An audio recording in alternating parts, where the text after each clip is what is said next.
Bonjour à tous les amis. Alors j'aimerais conclure un peu le message sur la prospérité que j'avais commencé et je voudrais le conclure en étudiant un passage de la parole.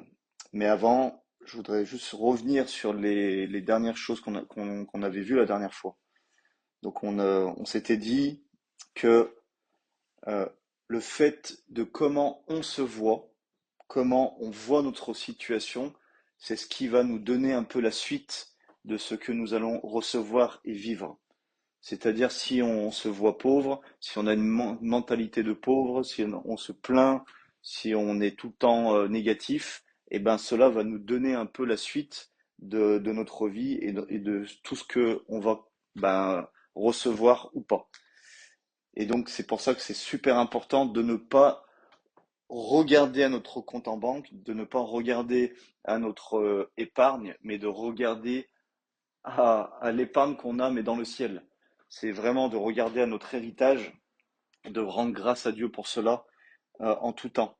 Parce qu'on ne dépend pas de ce qu'on a physiquement dans les mains, on dépend de ce que Dieu a et ce que Dieu veut nous donner. D'accord?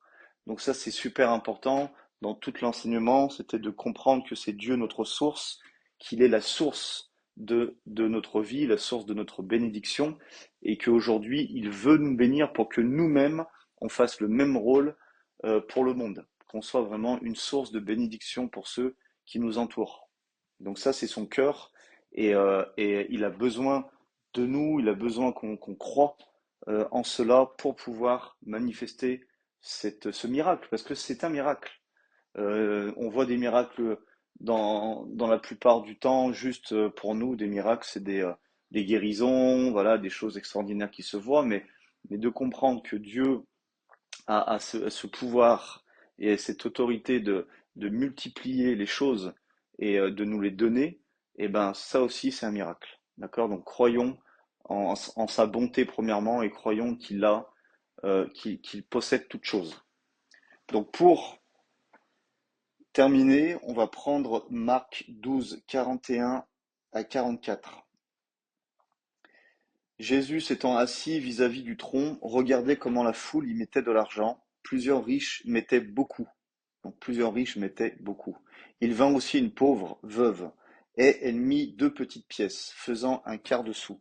Alors Jésus, ayant appelé ses disciples, leur dit, je vous le dis en vérité, cette pauvre veuve a donné plus qu'aucun de ceux qui ont mis dans le tronc, car tous ont mis de leur superflu, mais elle a mis de son nécessaire, tout ce qu'elle possédait, tout ce qu'elle avait pour vivre.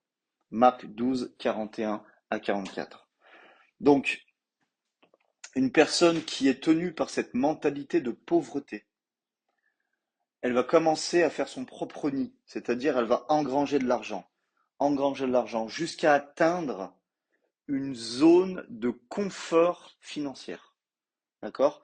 Donc, une fois qu'elle va atteindre cette zone de confort, là, elle va commencer à donner. Donc, déjà, si elle donne, c'est bien. Mais là, les gens, ils vont commencer à donner dans l'église, dans des œuvres caricatives, mais jamais au-delà de la zone de confort. D'accord? Donc, pour Dieu, il faut vraiment comprendre que cette mentalité-là, le fait d'être confortablement financièrement pour commencer à donner, n'est pas biblique. On l'a bien étudié, c'est le contraire. On commence à donner et après Dieu nous bénit. D'accord? Et après Dieu va multiplier et on va être dans l'abondance. Et si on attend d'être dans l'abondance pour donner, on ne donnera jamais. D'accord? Donc pour Dieu, ce n'est pas un don, mais c'est un pourboire. Vraiment, c'est un pourboire qui nous fait, à nous, ceux qui font ça, bonne conscience. Ce n'est pas un don, ce n'est pas quelque chose qui nous coûte, ce n'est pas quelque chose qui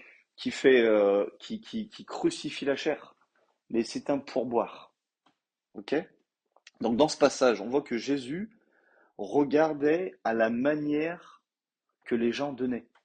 Donc il était attentif, hein, il n'était pas en train de vérifier qui donnait la dîme, mais il regardait les cœurs, il regardait à la manière. Et la veuve a donné beaucoup plus que tout le monde, que tous ceux qui étaient dans l'abondance. Et cela a touché le cœur de Jésus. Donc ça a touché le cœur de Dieu. Et je crois vraiment que cette veuve a dû être tellement bénie après cet acte de foi. C'est pas marqué dans la Bible, le résultat de cet acte, mais, mais j'ai envie de dire, d'un côté, on n'en a rien à faire que ce soit pas marqué dans la Bible, parce qu'on sait très bien le résultat. Parce que toute la Bible nous a montré comment Dieu multiplie, pourvoit, et Dieu est bon, et que Dieu agit au travers la foi. Et là, cette veuve, elle a donné son nécessaire, et c'est sûr à 100% qu'elle a été bénie et qu'elle a reçu un miracle. C'est sûr à 100%. Parce que son acte de foi a ouvert les cieux. Donc, même si le don de la veuve était un montant ridicule, minuscule, d'accord? Pour elle, c'était un don abondant. Donc, dans son cœur, pour le monde, c'était tout petit, mais pour elle, c'était tout. D'accord? Elle a tout donné. Et donc, Jésus regarde à la proportion, non pas de l'argent, comme le monde va regarder, de donner 100 euros ou 10 euros. Ça, c'est le monde, il va regarder à la proportion du don. Mais Jésus regarde à la proportion de confiance qu'on va avoir en lui. Parce que plus on va donner par rapport à notre nécessaire, ça veut dire que plus on va lui faire confiance. C'est ça qui regarde le Seigneur. D'accord? Donc la grâce et l'amour de Dieu, quand elle est comprise et acceptée par une personne, par un disciple, par un chrétien, enlève toute peur du manquement. Donc je répète, quand la grâce et l'amour de Dieu est comprise et acceptée par un chrétien, ça enlève toute peur du manquement. C'est-à-dire ceux qui ont la peur du manquement. Déjà, la peur ne vient pas de Dieu, et on voit que c'est l'amour qui bannit la peur. Donc si on est dans la peur, ça veut dire qu'on n'a pas encore reçu la révélation de l'amour et la grâce de Dieu pour nous. On va dire que Dieu est amour, Dieu est grâce, mais c'est pour les autres. Mais pour nous, on a encore du mal, on l'a pas reçu. Ok? Donc, plus on va lui faire confiance dans tous les domaines, et là on parle des finances, et ben là on n'aura plus la peur du manquement, parce qu'on sait que c'est lui notre source, et on va continuer à donner, on va continuer à investir dans le royaume de Dieu, parce que c'est son argent. J'aime dire que euh, euh, donner 10% de notre salaire, par exemple, c'est pas donner 10%, c'est que 100% appartient à Dieu et que dans sa grâce, il nous laisse gérer 90% et 10% lui revient. C'est ça, 100% appartient à Dieu, c'est lui notre source. C'est pas que 100% est à nous et nous on lui donne 10%. Non, c'est 100% est à lui et il nous laisse gérer 90%. Voyons toujours les choses au niveau de Dieu et arrêtons de regarder toujours à notre niveau, à nous. Ok, et pour terminer, on va prendre un texte très connu et on va l'étudier. On va étudier comment Jésus faisait face au manque, parce qu'il était face au manque dans les évangiles. On va aller dans Jean 6, verset 5, et on va lire un peu tout Jean 6. Ayant levé les yeux et voyant qu'une grande foule venait à lui, Jésus dit à Philippe, où achèterons-nous des pains pour que ces gens aient à manger? Donc on voit que là, Jésus, il regarde son disciple et en gros presque il lui a tendu un piège. Ça veut dire que Jésus, il a reconnu le besoin important que ces gens avaient, déjà premièrement, et il avait compassion de leurs besoins. Donc tout ce que Jésus, je vous répète encore, tout ce que Jésus dit et fait, c'est le cœur de Dieu. N'oublions pas, c'est pas Jésus est différent du Père et le Père est différent de Jésus. Non, le Père transmettait, donnait tout ce qu'il avait à son Fils. Donc si Jésus avait compassion de leurs besoins, le Père avait compassion de leurs besoins. Ne séparez jamais le Père et le Fils. Jean 6, 6 à 9, donc la suite. Il disait cela pour l'éprouver, car il savait ce qu'il allait faire. Donc on voit que c'était un piège, dans le sens que Jésus savait très bien qu'il allait faire cette multiplication. Mais il voulait éprouver son disciple. Philippe lui répondit, les pains qu'on aurait pour 200 deniers ne suffiraient pas pour que chacun en reçoive un peu. Donc on voit que l'Église, ils avaient 200 deniers, c'est pas grand-chose. Donc ils ne roulaient pas sur l'or, mais ils avaient la source de bénédiction avec eux. Et nous avons la source de bénédiction avec nous, jour après jour.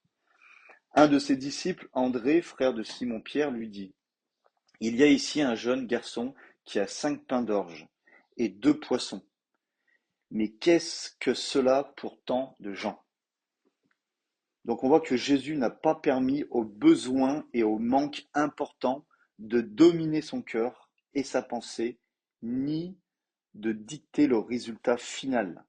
D'accord? Car Jésus savait ce qu'il allait se passer. Parce que Jésus connaissait son Père. Il avait confiance dans le soin et la provision de son Père. Il avait confiance que son Père n'allait pas laisser cette situation comme ça. D'accord? Donc Jésus, il n'a même pas laissé une seule seconde la pensée de voir un manquement, de commencer à paniquer, ou voilà, de voir un manquement dans ses pensées, dans son cœur. Non, tout de suite, il s'est tourné vers le Père, tout de suite, il s'est tourné vers la provision. Et on le voit parce que regardez Jean 6,10, donc le verset 10, la suite. Jésus dit, faites-les asseoir. Tout de suite, il met en action. Il y avait dans ce lieu beaucoup d'herbes, ils s'assirent donc au nombre de 5000 personnes. Vous imaginez, 5000 personnes. Ils avaient 5 pauvres petits pains et poissons et pour nourrir 5000 personnes. Il faut savoir dans la Bible le fait de s'asseoir. Je ne sais pas si vous le savez, mais c'est un signe de repos. C'est le repos dans la victoire. Quand un roi, après une guerre, s'asseyait, c'est que le combat était terminé. C'est qu'il avait gagné. Il n'y avait plus rien à faire. C'est pour ça que Jésus, c'est marqué qu'il est assis dans les lieux célestes. Parce qu'il a tout accompli. Il n'y a plus rien d'autre à faire. Donc n'essayons pas de faire des choses encore pour gagner la guerre contre la mort et contre le péché, contre le diable. C'est terminé. Si on comprend ça, on comprend beaucoup de choses dans notre vie chrétienne et on arrêtera de faire du vent et de se fatiguer pour rien du tout. D'accord? Donc le fait de s'asseoir, c'est d'être dans le repos de la victoire, que tout est accompli. Devant des situations de crise, asseyez-vous et regardez à Dieu. Ça, c'est un acte de foi. Ça, c'est un acte d'un chrétien qui marche par l'esprit. Au lieu de commencer à paniquer, à faire du vent, à commencer à appeler toute la planète entière, à commencer à se plaindre à droite, à gauche, asseyez-vous. Parce que vous êtes dans le repos, vous êtes dans la victoire. Devant chaque moment d'épreuve, de crise, si on arrive à la première action qu'on fait, c'est de s'asseoir et de regarder à Dieu, de le glorifier. Là, je peux vous dire, mes amis, c'est que là, vous êtes allés loin. Vous êtes très loin et proche de Dieu du coup. Continuons. Verset 11. Jésus prit les pains, rendit grâce et les distribua à ceux qui étaient assis. Il leur donna de même des poissons autant qu'ils en voulurent. Déjà, première leçon, Jésus, il a utilisé, écoutez bien, il a utilisé ce qu'il avait, même le peu qu'il possédait. Donc c'est pour ça qu'on n'arrête pas de vous enseigner, même si vous n'avez pas grand-chose, commencez avec le peu que vous avez. Et là, la bénédiction et la multiplication va venir. Il a rendu grâce à Dieu pour cette provision. Il a rendu grâce. Nous, ici en France, on va faire quoi? On va se plaindre, on va maudire le peu qu'on a, au lieu de rendre grâce par rapport au peu que nous possédons. D'accord? Malheureusement, souvent, les premières pensées et paroles qu'on a sur notre petite provision, on va les maudire en disant que ce n'est pas assez pour répondre à nos besoins. Ça, c'est la première pensée, la mentalité ici, en tout cas en Europe. La première pensée, on va se plaindre, on va regarder le verre à moitié vide au lieu de le voir à moitié plein. Tout le temps. Et ça doit être détruit, ça doit être crucifié, cette pensée, parce qu'elle est charnelle, elle est démoniaque. Parce que quand on marche par l'esprit, on regarde toujours à l'abondance. Donc en faisant cela, on va jamais permettre à Dieu de les multiplier et d'en faire une provision miraculeuse. En se plaignant et en maudissant notre petite provision, on coupe la bénédiction, on coupe la main de Dieu. Il ne peut rien faire parce que vous maudissez votre provision. Et on voit pour la multiplication, Jésus, il a fait quoi? Il n'a pas jeûné, il n'a pas prié, il a béni la provision. Donc bénissez vos provisions, bénissez les choses que vous avez. J'ai appris l'autre fois à l'église sur Thonon, bénissez vos corps, bénissez vos organes, bénissez tout ce que vous avez pour rester en bonne santé. C'est pareil, bénissez et ne maudissez pas. Et pour terminer, versets 12 à 14. Lorsqu'ils furent rassasiés, il dit à ses disciples, ramassez les morceaux qui restent, afin que rien ne se perde. Ils les ramassèrent donc, et ils les remplirent 12 paniers avec les morceaux qui restèrent des 5 pains d'orge. Après que tous eurent mangé, ces gens, ayant vu le miracle que Jésus avait fait, disaient, celui-ci est vraiment le prophète qui doit venir dans le monde. Vous imaginez, tous ont été rassasiés. Tous rassasiés. Pas juste pour combler un petit peu une partie du ventre. Rassasiés. Ça veut dire l'abondance. Ils en avaient en abondance pour encore d'autres. Ils ont rempli des paniers. C'est encore la preuve de la grâce de Dieu. Il ne peut pas s'empêcher de multiplier. C'est pas un Dieu qui additionne, c'est un Dieu qui multiplie. Comme on l'avait déjà vu. Et tout cela a emmené un témoignage magnifique de l'amour de Dieu qui a touché de nombreuses personnes, parce qu'on en parle encore aujourd'hui. C'est un miracle qui était juste extraordinaire, parce que ça touchait 5000 personnes, mais ce témoignage, vous imaginez, 5000 personnes qui témoignent de ce qu'ils ont vécu, d'un Dieu qui est bon, d'un Dieu qui pense à eux. Donc la conclusion de tout cela. Quand, par exemple, vous recevez votre salaire, ou votre rente, parce que voilà, ou votre chômage, qui n'est pas suffisant pour payer, pour vivre correctement dans un mois. Une fois que vous avez payé le loyer, une fois que vous avez payé tout ce que vous avez, il vous reste pas assez tous les mois. Donc quand ça arrive, quand vous êtes ce genre de personne, asseyez-vous. Prenez votre position de repos dans la victoire de Christ. Asseyez-vous. Et commencez à bénir ce que vous avez. Bénissez le peu que vous recevez sur votre compte, qui n'est pas suffisant, certes, dans ce monde, mais bénissez-le. Remerciez Dieu. Rendez grâce à Dieu pour ce que vous avez. Et demandez-lui de le multiplier pour pouvoir avoir le pain, c'est-à-dire ce qu'il vous faut pour vous, et la semence pour pouvoir donner aux autres. Le principe qu'on avait vu dans les leçons précédentes. Amen. Donc je pense que voilà, cette conclusion est très forte, très puissante. Si vous recevez cela, ça va vraiment vous aider euh, euh, pour vivre dans le miraculeux pour vos finances. Et vous serez une source de bénédiction pour les autres. Voilà, je vous souhaite une bonne fin de journée.